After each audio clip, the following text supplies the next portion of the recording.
When it comes to the holidays, making gingerbread cookies is a must. Just a few simple ingredients and a good mix-a-lardo, you get something that looks like this. Perfect. Let the boys chill with Phil. And after a few hours, we're ready to start shaping. Don't worry if they come out ugly. You just won't feel as bad when you eat them. My cookie roller is having technical difficulties, so to speed up the process, I'm just going to use the drop method. Now there are 3 ways to make a ginger man. The most common way is to use the cookie shaper method. Just drop the man, cut on the outside, and boom, ginger man.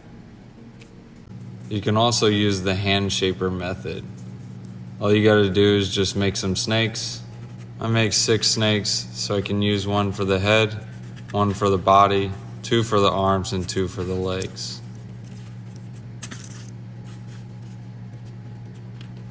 This guy looks like a baller. Ball in. If you like him thick, just give him a couple of presses, and now he's a thick man. Rawr. But the easiest method to make a ginger is just a drip of red juice.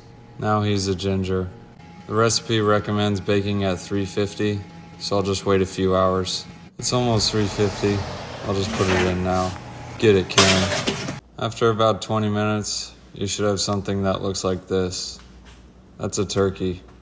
I don't know what happened. This one's the MVP of the batch, so I'm gonna hang him on the fridge. I guess he doesn't have a magnet. It's situations like this where a food gun always comes in handy.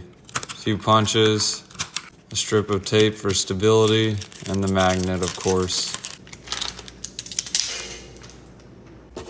No worries, at least I still have MJ and Ginger. Taste test. Ginger. This is a ginger baller. This is a turkey. This is a snake, and this is a bird. This one's a bunny.